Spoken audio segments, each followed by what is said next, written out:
క్రైస్తవ సంఘానికి ఉపదేశాలు అనే కార్యక్రమంలోని చివరి ఎపిసోడ్కి మీ అందరికీ స్వాగతం. ఈ ఎపిసోడ్లో మనం ప్రత్యేకంగా అంత్యదినాల గురించి చర్చించబోతా ఉన్నాం. ఆ విషయాల గురించి మనతో పాటు చర్చించడానికి మనతో పాటు ఉన్నారు పాస్టర్ సైమన్ పాల్ గారు, అలాగే పాస్టర్ మన్రాజా గారు. వారిద్దరిని ఆహ్వానిస్తూ మనం ముందు కార్యక్రమంలోనికి వెళ్దాం. పాస్టర్ గారు, మీ ఇద్దరికి కూడా ప్రత్యేకమైన వందనాలండి. మాకు ఈరోజు ప్రత్యేకంగా అంత్యదినాల గురించి మనం చర్చించుకోబోతా ఉన్నాం. అందులో ముఖ్యంగా అసలు అంత్యదినాలు, చివరి దినాలు అని మనం చాలాసార్లు వింటూ ఉంటాం. కానీ అదేంటో తెలియని వాళ్ళు కూడా చాలామంది ఉన్నారు. వాళ్ళ కోసం మీరు మాకు ఈ అంత్యదినాలు అంటే ఏమిటనేది వివరిస్తారా? తప్పకుండా. అంత్యదినాలు అని అంటే ఏదో కాదు, కానీ ఈ భూమి మీదకి పాపం వచ్చిన తర్వాత దేవుడు ఈ పాపానికి ఒక ముగింపు తీసుకొని రావాలనుకున్నారు. దాన్నే మనం అంత్యదినంగా ద లార్డ్స్ డే అని చెప్తున్నారు. దీన్నే చివరి దినాలు అని కూడా చెప్తా ఉన్నారు. అంటే ఒక ముగింపు అన్నమాట. ఈ భూమి మీద జరుగుతున్న చెడు అంతటికి, పాపం అంతటికి కూడా ఒక ముగింపు తీసుకొని రాబోతా ఉన్నారు. ఇది ఎప్పుడు జరుగుతుంది అని అంటే యేసుక్రీస్తు వచ్చిన రోజున ఈ అంత్యదినము అనేది కంప్లీట్ అయిపోతుంది. ప్రస్తుతం మనమున్నది కూడా అంత్యదినాలే. ఎందుకంటే బైబిల్లో అంత్యదినాల గురించి చాలా సూచనలు ఇవన్నీ కూడా చెప్తా ఉన్నారు. మనము ఒకసారి 1 కొరింథీ 15:24 నుంచి మనం గమనించినప్పుడు ఇక్కడ అంత్యదినాల్లో ఎనిమిని దేవుడు నాశనం చేస్తారు. అంటే క్రీస్తు విరోధిని దేవుడు నాశనం చేయడానికి భూమికి రాబోతా ఉన్నారు అని చెప్పని ఉన్నది. దీన్నే ఎండ్ టైం లాగా చెప్పడం మనం బైబిల్లో గమనించవచ్చు. అదేవిధంగా అపోస్తల కార్యములు 1:11 మనం గమనించినప్పుడు ఇక్కడ యేసుక్రీస్తు ఆ రోజు రాబోతా ఉన్నారు, తిరిగి రాబోతా ఉన్నారు. ఏ విధంగా అయితే ఆయన ఆరోహణమై వెళ్ళారో అవరోహణమై అదే విధంగా రాబోతున్నారు. అదే ఇంకా ఈ భూమి మీద పాపానికి చివరి రోజు అని చెప్తున్నారు.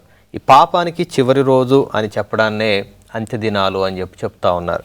లేదా మార్కు సువార్త 13:32 నుంచి మనం గమనించినప్పుడు ఇది ఎప్పుడు జరుగుతుంది అనేది ఎవరికి కూడా తెలియదు. ఆ దినం ఎప్పుడు, ఆ గడియ ఎప్పుడు, ఆ సమయం ఎప్పుడు ఎవరికి తెలియదు. కానీ అందరూ కూడా సిద్ధపడి ఉండండి అని మాత్రం ఇక్కడ రాయబడి ఉంది. అంటే యేసుక్రీస్తు పలానా తారీఖు వస్తారు, అదే అంత్యదినం అని చెప్పడానికి లేదు. కాకపోతే దేవుడు మనకి ఇచ్చిన సూచక క్రియలన్నీ కూడా జరుగుతూ ఉన్నాయి. కాబట్టి ఇప్పుడు మనం జీవిస్తున్న ఈ కాలం అంతటిని కూడా మనం అంత్యదినాల కిందనే లెక్కేసుకుంటాం.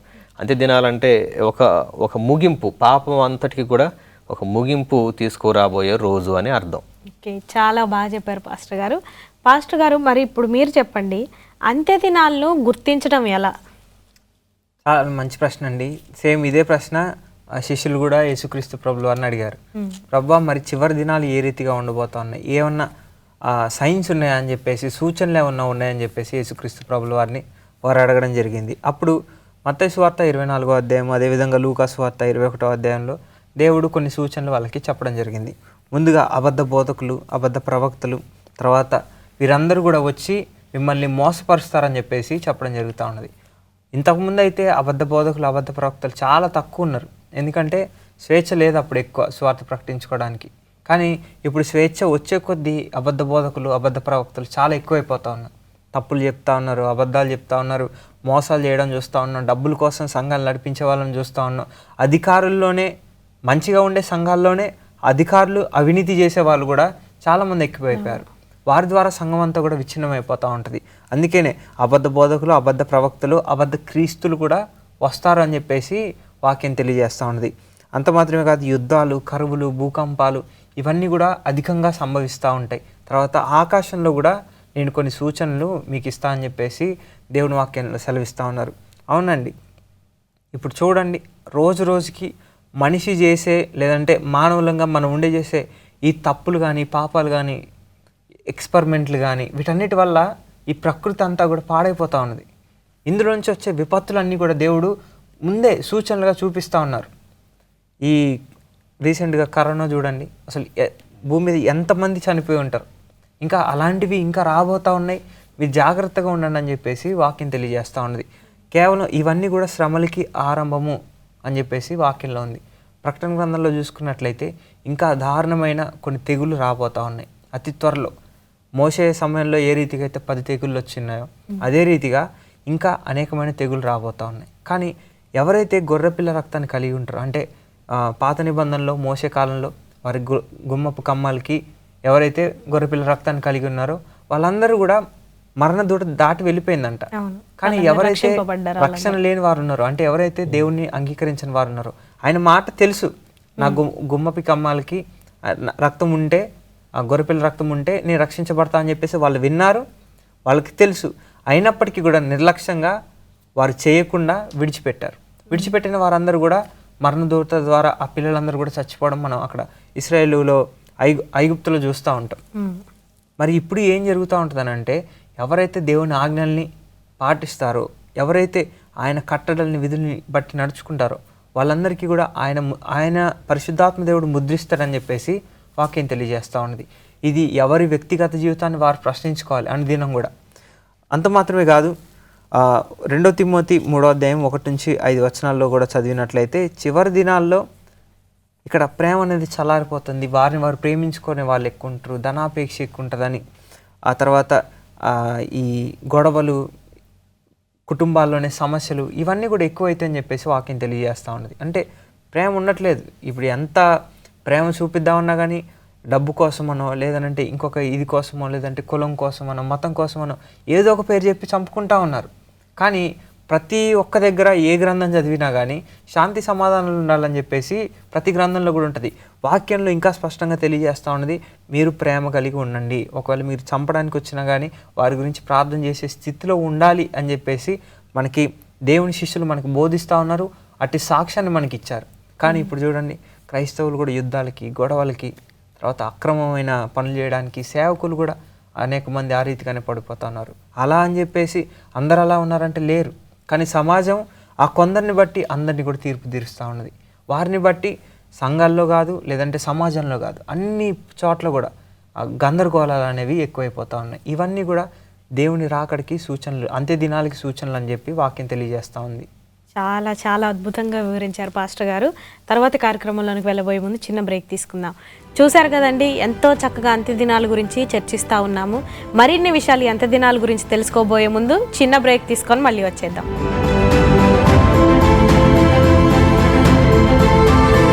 క్రైస్తవ సంఘానికి ఉపదేశాలనే కార్యక్రమంలోని అంత్య దినాలు అనే ఎపిసోడ్కి మీ అందరికి కూడా తిరిగి స్వాగతం అండి. మరిన్ని విషయాలు అంత్య దినాల గురించి తెలుసుకుందాం రండి. పాస్టర్ గారు, ఈ అంత్య దినాల్లో క్రైస్తవ సంఘం పరిస్థితి ఎలా ఉండబోతుంది? చాలా చక్కటి ప్రశ్న అండి. ఎందుకంటే ఇది మనం అందరం కూడా తెలుసుకోవాలి.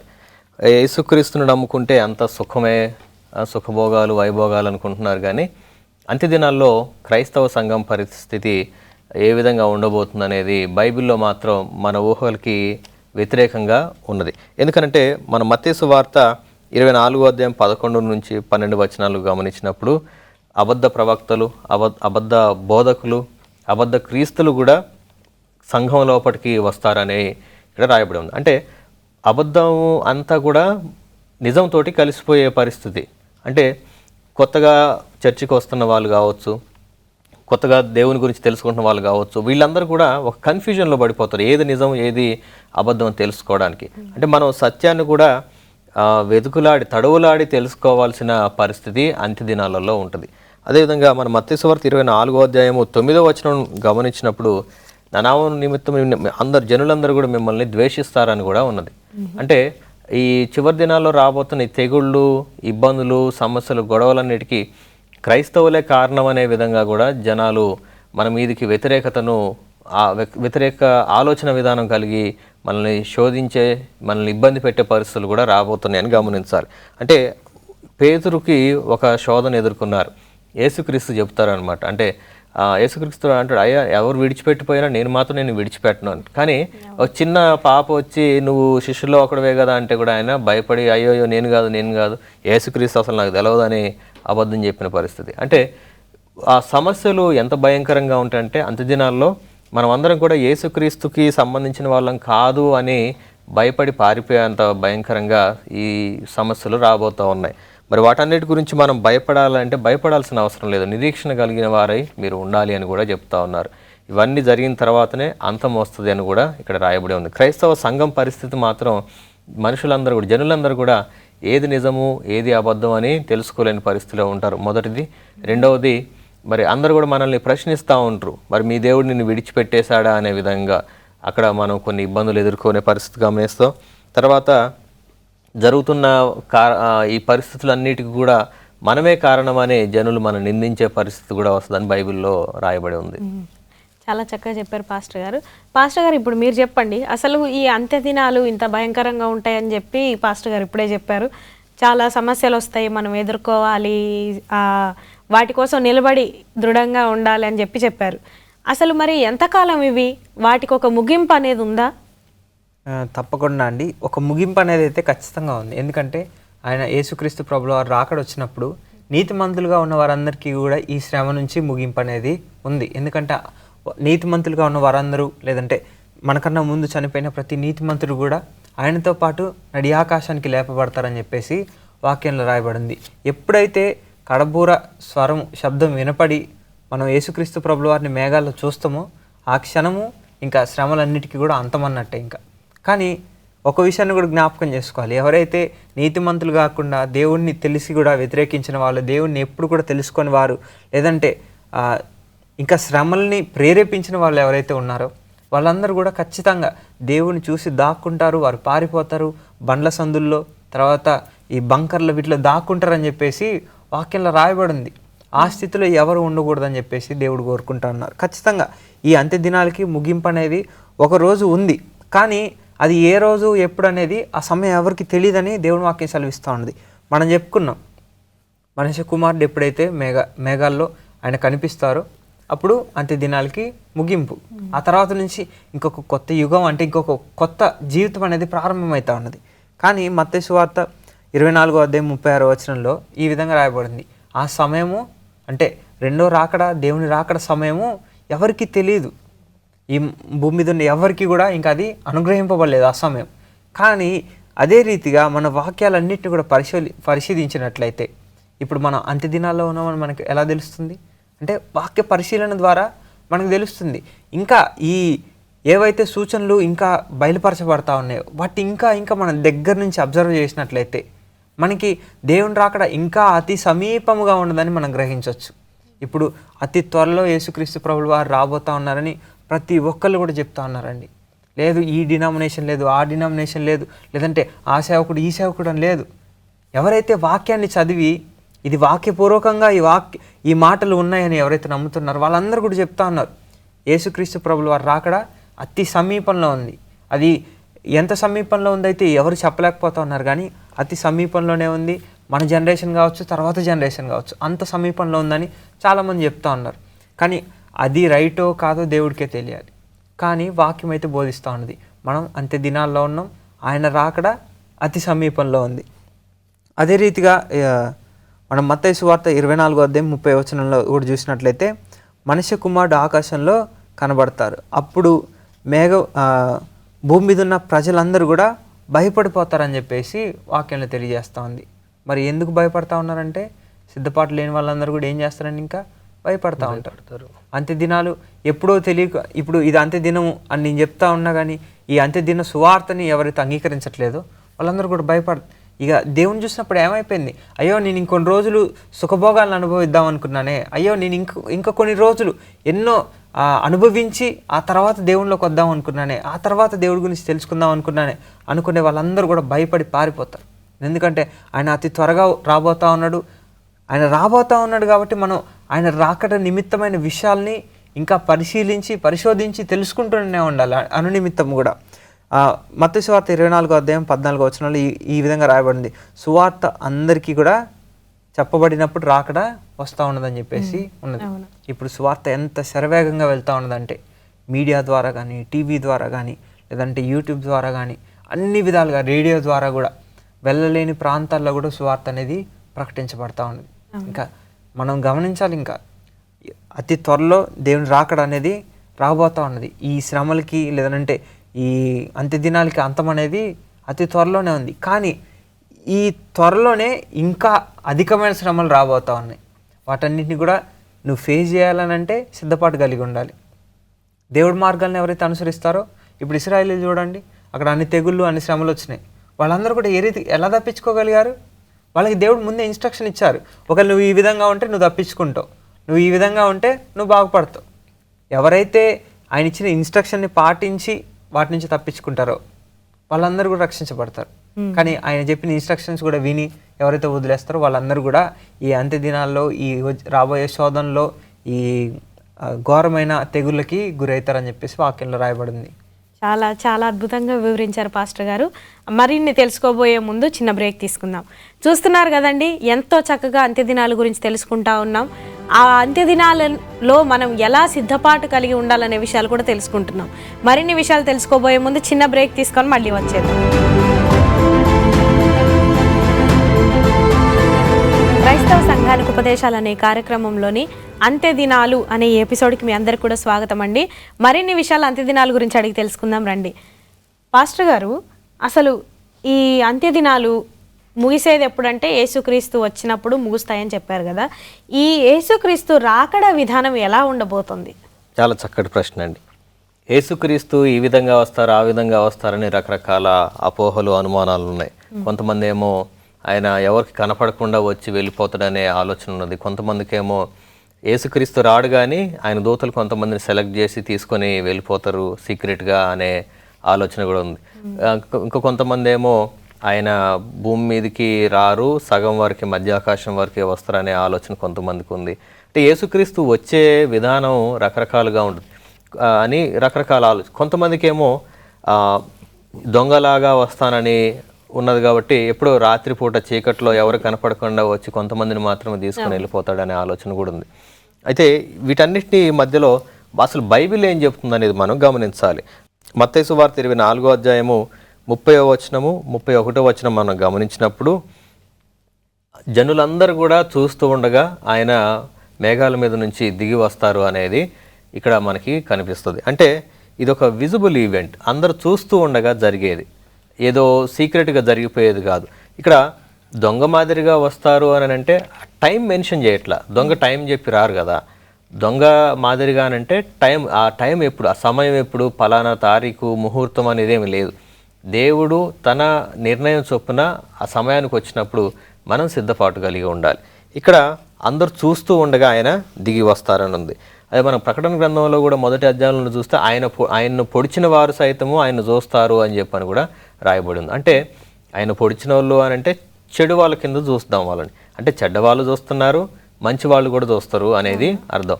అంటే ఆయన వచ్చినప్పుడు ఆల్రెడీ సమాధుల్లో ఉన్న వాళ్ళు సైతము తిరిగి లేస్తారు, వాళ్ళందరూ కూడా యేసుక్రీస్తును చూస్తారు. ఖచ్చితంగా ప్రతి నేత్రము కూడా ఆయనను చూచును అన్న మాట అక్కడ నెరవేరుతుంది. రెండవదిగా మొదటి తెస్సలోనిక 4వ అధ్యాయము 16వ వచనం 17వ వచనం మనం గమనించినప్పుడు ప్రధాన దూత శబ్దంతోనూ ఆర్భాటముతోనూ మనుష్య కుమారుడి భూమి మీదకి రాబోతా ఉన్నారని. అంటే ప్రధాన దూత శబ్దం అని అంటే ప్రతి ఒక్కళ్ళు కూడా హెడ్సెట్ పెట్టుకొని ఉన్నా కూడా వినపడేంత శబ్దం ఎక్కువగా వస్తుంది. ఎందుకనంటే మనం ఈ ప్రవచనాల్లో చూసినప్పుడు ఈ దూతలు మామూలుగా మాట్లాడుతున్నప్పుడే ఆ శబ్దానికి తట్టుకోలేక ప్రవక్తలు పడిపోయినట్టుగా, వాళ్ళు మూర్చపోయినట్టుగా ఉన్న సందర్భాలు కూడా మనం గమనించాం. ఈ ప్రధాన దూత శబ్దము చాలా ఎక్కువగా ఉంటుంది. అంటే ఇది ఒక ఆడిబుల్ ఈవెంట్, ఖచ్చితంగా అందరూ వినే విధంగా జరుగుతుంది. సీక్రెట్గా సైలెంట్గా అక్కడెక్కడ కొంతమందిని తీసుకొని పోయి అట్లాంటి పరిస్థితి ఉండదు. దేవుడు నిజంగా రారాజు కనుక ధైర్యంగా వస్తారు. ఆయన అందరు ఎదురుగా వస్తారు, అందరు చూస్తూ ఉండగా అంత పెద్ద శబ్దంతో ధైర్యంగా వచ్చే దేవుడు మన దేవుడు. 2 పేతురు 3వ అధ్యాయము 10వ వచనం ఇవన్నీ కూడా యేసుక్రీస్తు వచ్చే విధానాన్ని మనకి సూచిస్తూ ఉన్నాయి. అంటే ఎప్పుడు కూడా దేవుడు సీక్రెట్గా వచ్చి సీక్రెట్గా వెళ్ళిపోతారు అనే ఆలోచన మనకి అవసరం లేదు. దానికోసం మనం కనిపెట్టుకుని ఉండాలి, సిద్ధపడి ఉండాలి అని అంటే ఆయన వచ్చే ఆ సమయం తెలియదు కాబట్టి ఎల్లవేళలా మనం సంసిద్ధంగా ఉండాలని దేవుడు ఈ విధంగా రాపించడం జరిగింది. చాలా చాలా చక్కగా చెప్పారు పాస్టర్ గారు. అయితే పాస్టర్ గారు, యేసుక్రీస్తు రాకడ త్వరలోనే ఉంది, మనం ఎలా ఉంటుందనే విషయాలు తెలుసుకున్నాం. కానీ ఆ రాకడ కొరకు క్రైస్తవ సంఘమైన మనం ఎలా సిద్ధపడాలి? మంచి ప్రశ్న అండి. చాలామంది అనుకుంటా ఉంటారు కదా, నేనున్న జీవితం సరిపోతుంది, నేను ఇప్పుడు బ్రతుకుతున్నట్టుంటే సరిపోతుంది అనుకుంటా ఉంటారు. కానీ మనకి మత్తయి సువార్త 7వ అధ్యాయం 21వ వచనంలో ప్రభు అని పిలిచి ప్రతివాడు కూడా ఆయన తండ్రి దగ్గరికి రాలేడని చెప్పేసి చెప్తా ఉన్నారు దేవుడు. కాబట్టి మరి ప్రభు అని పిలిచిన వాళ్ళందరూ ఎవరనంటే వాళ్ళు అద్భుత కార్యాలు చేశారేమో, లేదంటే దెయ్యాలను నల్లగొట్టారేమో, స్వస్థతలు చేశారేమో, స్వార్థ ప్రకటించారేమో. అయినప్పటికీ కూడా చివరి దినాల్లో సిద్ధపాటు లేకపోతే వెళ్ళలేము. సిద్ధపాటు లేకపోతే దేవుడి పిలుపుని మనం అందుకోలేము, ఆయన రాజ్యానికి చేరలేము. కాబట్టి సిద్ధపాటు అనేది చాలా అవసరం మనకి. ఎలా సిద్ధపడాలి అని అంటే మత్తయి సువార్త 24వ అధ్యాయం 42వ వచనంలో, ఏ రోజో మనకి తెలియదు కాబట్టి ఆయన వచ్చే రాకడ ప్రతిరోజు కూడా మనం మెలకుగా ఉండాలని చెప్పేసి వాక్యం తెలియజేస్తుంది. అంటే మెలకుగా ఉండడం అంటే పండుకోకుండా లేచి ఉండడం కాదండి. మనం ఆత్మీయ జీవితంలో మెలకుగా ఉండాలి. అంటే ఏది తప్పు ఉందో ఆ తప్పుని విసర్జిస్తూ మనం మంచిలో ముందుకు వెళ్తూ ఉండాలి, దేవుళ్ళో ముందుకు వెళ్తూ ఉండాలి. సువార్త పనిలో ఇంకా మనం భారం కలిగి జీవించాలి. చాలామంది విశ్వాసాలు అనుకుంటూ ఉంటారు సేవకుడిదే పని, లేదంటే మిషనరీలదే, లేదంటే సువార్థికులదే పని అనుకుంటారు. ప్రతి ఒక్కళ్ళది కూడా పని. దేవుని సంఘంలో ఉండే ప్రతి ఒక్కళ్ళు, పెద్దవాళ్ళ దగ్గర నుంచి చిన్నవారి వరకు కూడా సువార్త ప్రకటించడమే మనకున్న ఒక గొప్ప బాధ్యత. దానికి మించిన పని ఇంకేది దానికన్నా ముందు ఇంకేది లేదు. నీ డబ్బులు సంపాదించడమో, లేదనంటే ఇంకా ఏదైనా వేరే బిజినెస్ పెట్టుకొని వేరే పని చేసుకోవడం, ఇవన్నీ కూడా దేవుని సువార్త ప్రకటించడం తర్వాతే మనకి వేరే పనులన్నీ కూడా అప్పగించబడ్డాయి. ఆ తర్వాత 2వ పేతురు 3వ అధ్యాయం 12వ వచనంలో కూడా పరిశుద్ధమైన ప్రవర్తనతో భక్తిలో ఎంతో జాగ్రత్తగా ఉండాలని చెప్పేసి ఇక్కడ వాక్యంలో రాయబడింది. పేతురుకి చాలా ఎక్స్పీరియన్స్ ఉందండి ఈ విషయంలో. పరిశుద్ధమైన ప్రవర్తన లేకపోతే ఖచ్చితంగా మనం పడిపోతాం, దేవుని రాకలో ఖచ్చితంగా లేపబడం. కాబట్టి పరిశుద్ధమైన ప్రవర్తన ఏదో మనం తెలుసుకుంటూ, అది వాక్యంలో ఏ విధంగా అయితే రాయబడిందో ఆ ప్రవర్తన కలిగి మనం జాగ్రత్తగా ఉండాలని మళ్ళీ ప్రత్యేకంగా చెప్తా ఉన్నాం. జాగ్రత్త లేకపోతే సాతాను ఖచ్చితంగా మనల్ని ఎలాగైనా శోధించి మనల్ని పాపంలో పడిపోయే రీతిగా చేస్తూ ఉంటాడు. కాబట్టి ఈ 10 కన్యలు ఏ రీతిగా అయితే 5గురు సిద్ధపాటు కలిగి వాళ్ళు ఎక్కువ నూనెని తెచ్చుకున్నారు ముందే, ఆ రీతిగా మనం కూడా ముందే ఆయన రాకడికి ముందే వచ్చినప్పుడు హడావిడిగా అయిపోయి సగం విశ్వాసంతో దేవుని దగ్గరికి వెళ్ళలేం. కాబట్టి ముందుగానే సిద్ధపాటు కలిగి వాక్యములోను ప్రార్థనలోను లేదనంటే జరిగే ప్రతి సంఘ కార్యాల్లోనూ మనం విశ్వాసంతో ముందుకు వెళ్ళాలి. చాలా చాలా చక్కగా వివరించారు పాస్టర్ గారు. ఇవన్నీ కూడా మాకు వివరించినందుకు గాను మీ ఇద్దరికి కూడా ప్రత్యేకమైన ధన్యవాదాలండి. చూశారు కదండి, ఎంతో చక్కగా ఈ యొక్క అంత్య దినాల గురించి, అంత్య దినాల్లో సిద్ధపాటు గురించి మనకి పాస్టర్ గారు వాళ్ళు చాలా బాగా మనకి వివరించి చెప్పారు. నేనైతే అనుకుంటున్నా మీరందరూ కూడా ఈ అంత్య దినాలను గురించిన జ్ఞానాన్ని ఎంతో కొంత నేర్చుకున్నారని నేను చాలా విశ్వసిస్తున్నాను. అలాగే మీకు మరిన్ని విషయాలు మీరు తెలుసుకోవాలనుకుంటే మా కార్యక్రమాన్ని చూస్తూనే ఉండండి, మరింత జ్ఞానాన్ని పొందుకోండి, దేవుని ఆశీర్వాదాలను పొందుకోండి. దేవుడు మనలందరినీ దీవించును గాక. ఆమేన్.